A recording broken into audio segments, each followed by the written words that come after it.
Hello from Intellipaat guys. The topic for today is how to install Hadoop on Windows. But before we begin, be sure to hit that subscribe button and click on that bell notification icon so you don't miss out on any updates from us.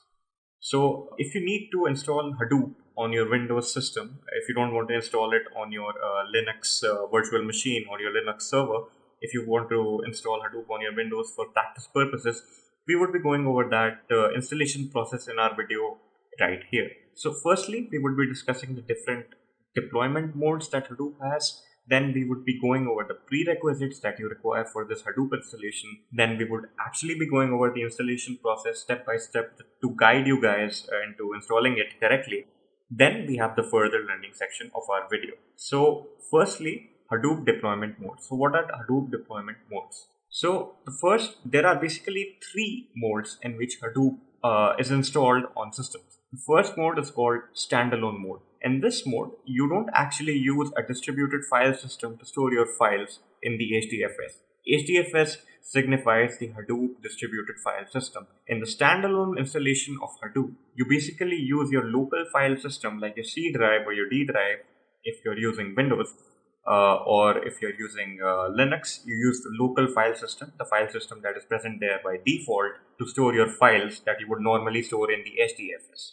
So this is what the standalone mode is. It uses a single system, and instead of the HDFS, you use the local file system. Then we have the pseudo distributed mode. This is also a single node system, but in here we are actually virtualizing the concept of the HDFS. Even though we are only using one system, only one node, but we're still using the concept of HDFS on a single node cluster. So we are not actually using the local file system, even though we are in theory storing the files on the local file system. We are actually using the concept, the installation of HDFS without actually installing more nodes than one. Then we have the most basic, the fully distributed mode, which is used in the industry level. This includes a cluster of systems. As you can see, there are a lot of systems attached to each other, and they are all using HDFS for Hadoop. This is basically the implementation of a fully distributed mode. This is a multi-node cluster in which the master and slave machines house the name node and the data nodes respectively. So moving on to the prerequisites for the installation that you would require. So firstly, you would require Java 8 because Hadoop is only compatible with Java 8, not a Java version higher or a version lower. So, and then other than that, since this is a Hadoop installation process for Windows, we would be requiring either of the three windows presented on your screen right over here, Windows 7, Windows 8, or Windows 10. So we would be going over how to install Java 8 and how to set the environment paths for it, and then we would be going over how to install Hadoop and Yarn. So moving over to the installation process. Firstly, we would be Googling JDK 8 on Google, then we would get the first result which contains Java SE Development Kit 8. We would click on it. Then we would scroll to the bottom until we find the Windows x64 Java installation. Now, if you have a 32-bit system, you would go for the Windows x86 installation if you have a 32-bit operating system. But in my case, I have a 64-bit operating system, 64-bit Windows 10. So I will go for the Windows x64. I will click on the download link. It might redirect me to the Oracle login page after I have reviewed terms and services. It might require you to log into Oracle. So I'll quickly log into Oracle. So once you've installed your credentials for your Oracle account, the download will automatically start, as you can see on my lower left side of the screen. If you don't have an Oracle account, you can easily go ahead and create it. It's free. But once you've created it, you can easily download the JDK version that you desire. In my case, I'm downloading JDK 8. So as you can see, the download has finished. Once you've downloaded Java, now you can go on to download Hadoop. So firstly, you will search in Google search bar Hadoop download. Then you will get this download result from the Hadoop Apache website. Click on it. Then you have basically 5 builds of Hadoop. Each one has a different sort of release date and a version. But the one that we will be downloading today is Hadoop 3.1.3 just because it is the most stable Hadoop version and has the most documentation available for it. So quickly, we will click on the binary download for Hadoop 3.1.3. Click on it. Then we would be redirected to the mirror links list for that Hadoop download. Now we can click on any of these links if none of these work. Like if you try the first one and the first one doesn't work, you can can easily try the second one, the third one. For now, we will try the first one. So as you can see, the link is working. It has started downloading. So we'll just wait for the download to finish. So the download has finished, and we have the downloaded files in this folder right over here. So we'll simply click on install Java. So we'll start up the application installation pack for Java. Once you start that, you'll simply click on next, next.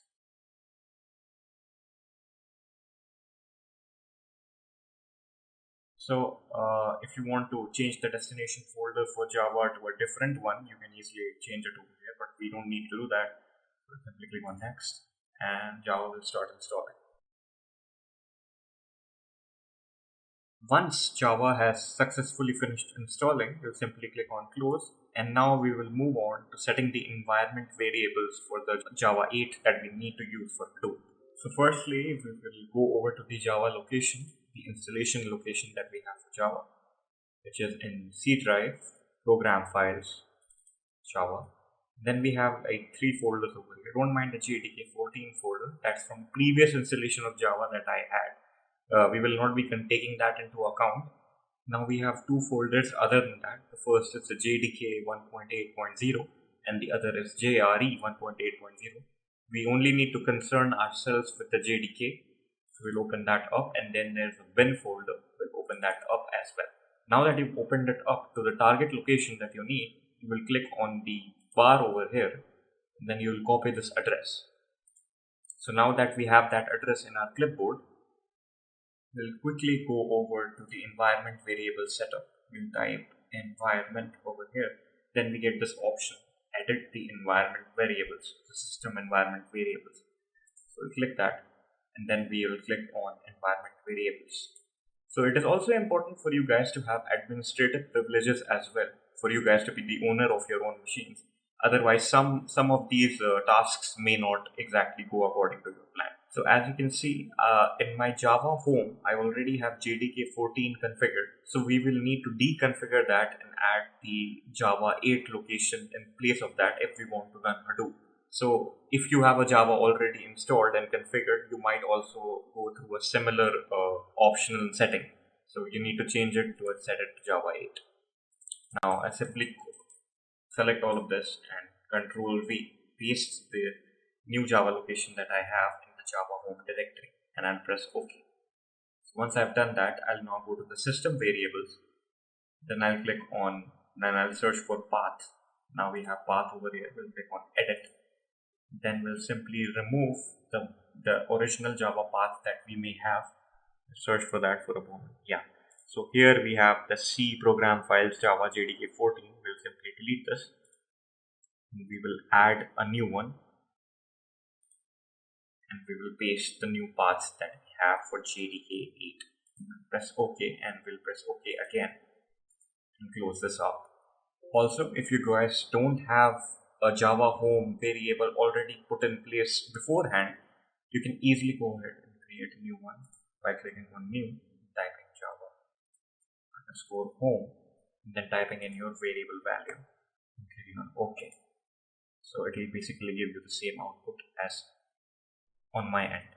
Now to verify whether we have successfully installed Java or not, we will simply cmd by typing cmd in our search bar. Then we can type Java space hyphen version. Now if it says Java version as 1.8.0, which means Java 8, you can be sure that you've successfully configured the right version of Java. Now as we can see in our download directory, we have something called Hadoop 3.1.3 tar. Now tar is basically a compressed file format, so if you have WinRAR or WinZip, you can extract it. So I'll simply right click on it and click on extract to Hadoop 3.1.3. So it will take a very short amount of time to extract, but once it has completed extracting, you may get a few amount of errors in your extraction process, which are basically warnings. They're not actually errors, as you can see by the yellow exclamation mark that we have over here. So you can go ahead and ignore those. and you'll have all the folder contents in your Hadoop folder right over here. So we'll basically open the etc folder that we have firstly, and then under the etc folder Hadoop, you will have a certain amount of XML files that we need to edit. So firstly, we would be opening the core site XML. So you can open this using WordPad, because it's better to open it using WordPad. And you have something, an option over here which says configuration. You simply widen it out before typing in your values that you would need. You will type in the property firstly, and under the property you will type in the name of the service that you want,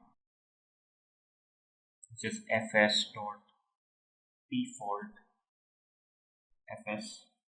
This basically specifies the default file system that you would be using. In our case, we are using the HDFS, since this is a pseudo distributed mode that we are trying to accomplish. And then we will type in the address for where the HDFS will operate, and we will set it on HDFS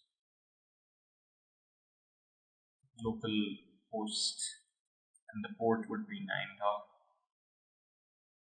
And then we close this up.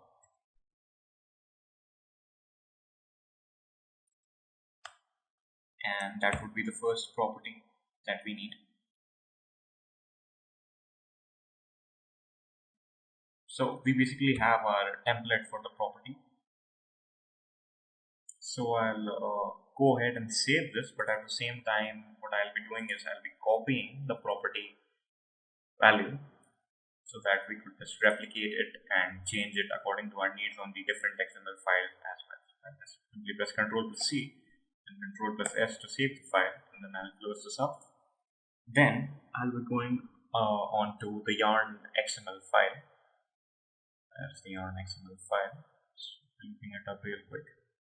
Yarn site XML, yeah, we have over here. We'll open this up with Notepad as well. WordPad. Once we've opened it up with WordPad, you can ignore this. This is just to signify the comments. And we would be typing in here a different value, a different property name.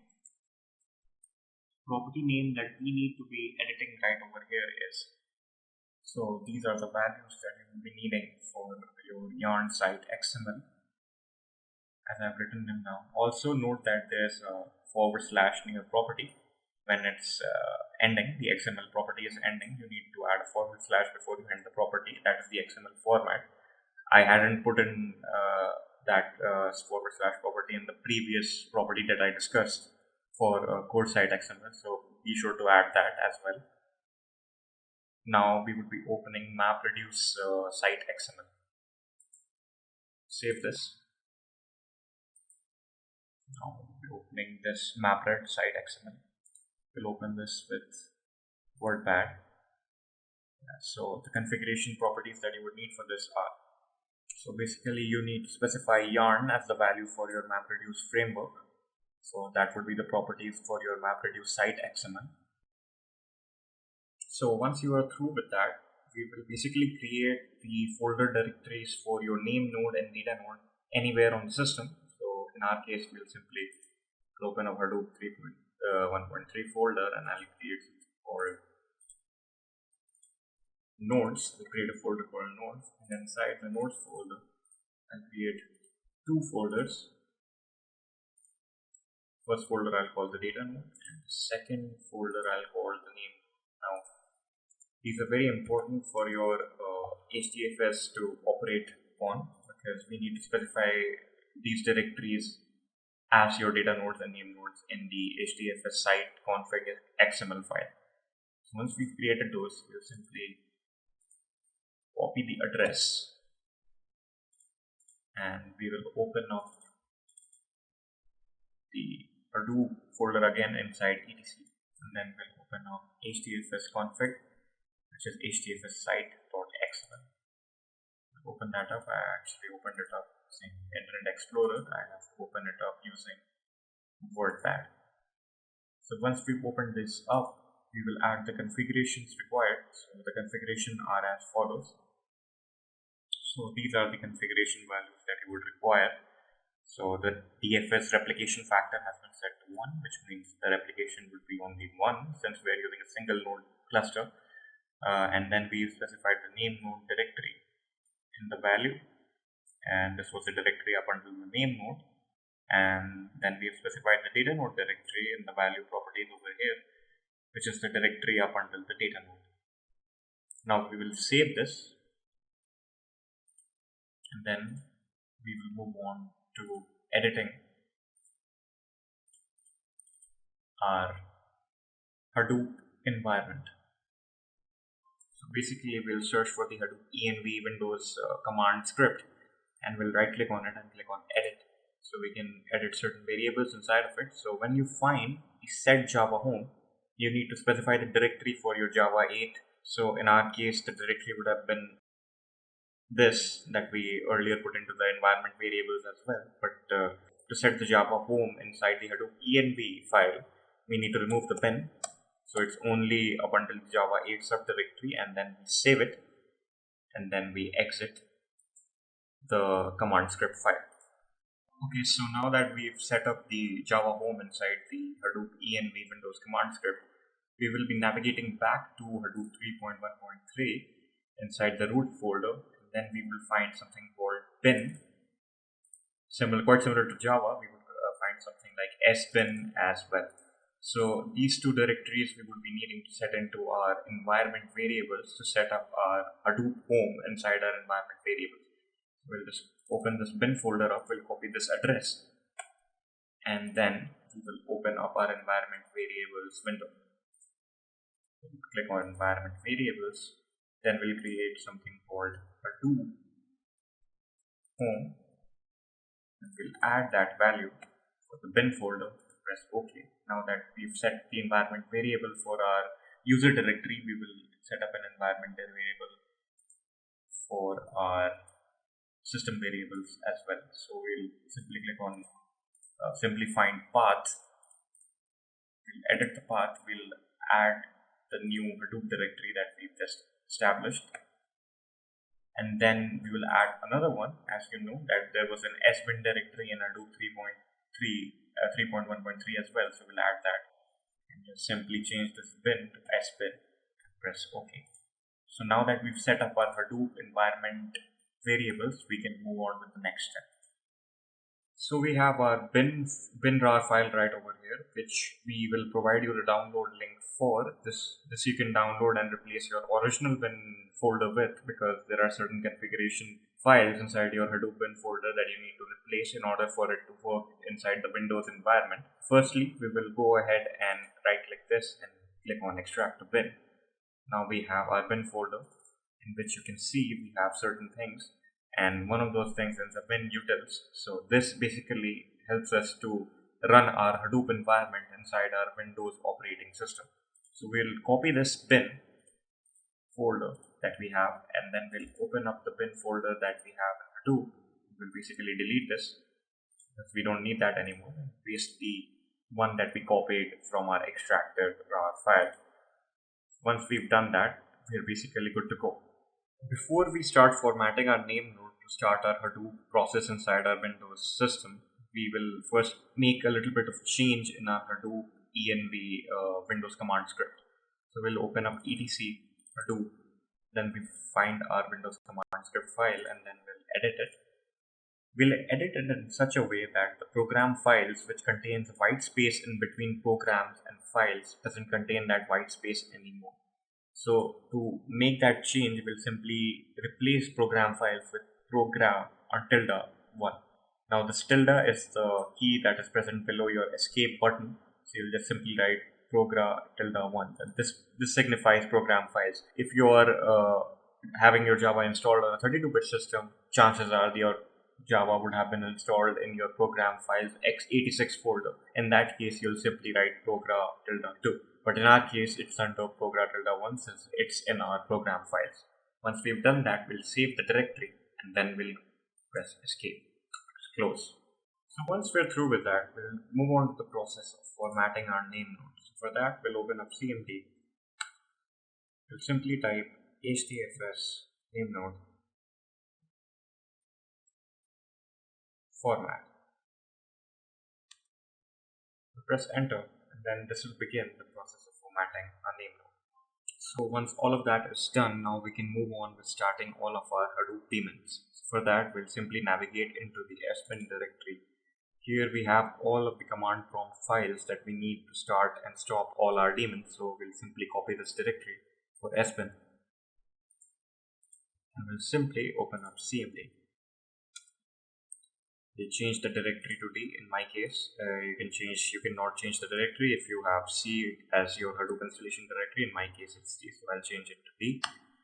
Then I'll change it to the Hadoop installation directory after adding CD. Once we've done that, we can simply start all of the daemons. So when I type in start all.cmd, it will start all of the 4 or 5 daemons required for the Hadoop environment to run. So you would see 4 windows popping up. So that would basically imply that all 4 of our daemons have started, and then we would have successfully installed our Hadoop environment. So we'll simply type start all.cmd, and as you can see, all 4 of our daemons have started. So we've finally reached the further learning section of our presentation here. So an investment in knowledge always pays the best interest. So basically, all of these things, you can practice Hadoop on Windows, you can practice it on Linux, but at the end of the day, it has to benefit you in a certain way. So if you want to learn Hadoop, if you want to learn big data analytics in a more structured and organized way, you can definitely take up our wonderful course that we have for Hadoop. So I would be going over the different features that we provide in our Hadoop big data training.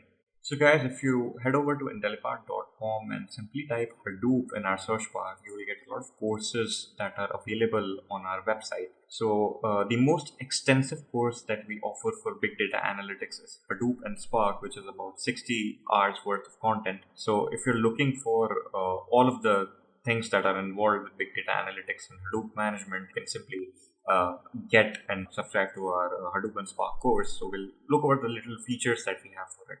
So this course is delivered in collaboration with IBM. So this is IBM approved in a way. And the key features for this course are instructor-led training worth 60 hours. So 60 hours worth of instructor-led lessons. So if you have any doubts in your live class, you can ask the instructor on the spot, and the instructor will resolve your doubt. And if the instructor is not going according to your pace, we also have a backlog of content that is available to you. You can look into the 85 hours worth of self-paced videos that we have for our Hadoop courses. And then we have exercises and project work worth 120 hours. Then we have certification and job assistance. So while we may not be able to guarantee you a job, we can certainly guarantee you job assistance, as we can forward your resume to potential job prospects, and the certification and the project work that you may have done in our course will be very helpful and beneficial to you. Then we have flexible schedule. So say if you're not able to attend one instructor-led lesson, you can certainly attend the other batch as well. If you're lagging behind, if you haven't been able to attend a lesson at the respective time, you can attend the lesson a while later. And then we have lifetime free upgrades. So any updates in software, any significant updates in software that change the software drastically, we update our courses according to those updates, and the upgrades in those courses will be provided to you for free. So we provide you with lifetime free upgrade. Then we have 24/7 lifetime support and access. So you can contact us anytime at support@Intellipaat. You will get your queries resolved if you've subscribed to our courses. Whether it is with an assignment or an installation or a project, you can get your queries resolved. And then we'll look over the syllabus, look over the contents that we have for our course, the fundamentals of Hadoop and Yarn, pseudonode, multi-node clusters on Amazon EC2. So while we would be discussing pseudonode clusters, we would also be discussing multi-node clusters with live demonstrations on Amazon EC2. Then we would be discussing all of the Hadoop softwares that we have: HDFS, MapReduce, Hive, Pig, Uzi, Scoop, so on and so forth. Then the other part of the Hadoop course, the big data analytics, the trend today, which is Spark SQL, streaming data frame. So all of the topics that come under Spark. Then we have Hadoop administration, if you're into that, configuring ETL tools like Pentaho, and Hadoop testing. So all of these things will be covered in our course. If you want to look into detail what our course content is, you can look over here in the big data Hadoop course content. and all of the curriculum is provided to you for download, and the projects that we provide in Hadoop courses, that is also available. And then we have reviews for our big data Hadoop training. You can look at certain reviews that we have over here from clients all around the world. And especially for our YouTube audiences here today, we have a special offer. You can use the coupon code YouTube30 to get 30% discount, flat 30% discount on all of our courses. So if you're willing to take any of our courses, you'll get a 30% discount on it. So that is about it for the session, guys. Thank you for attending. If you want to contact any of our agents, any of our course advisors, here are the contact details presented on your screens. I'll see you again in our next session. Thank you and goodbye.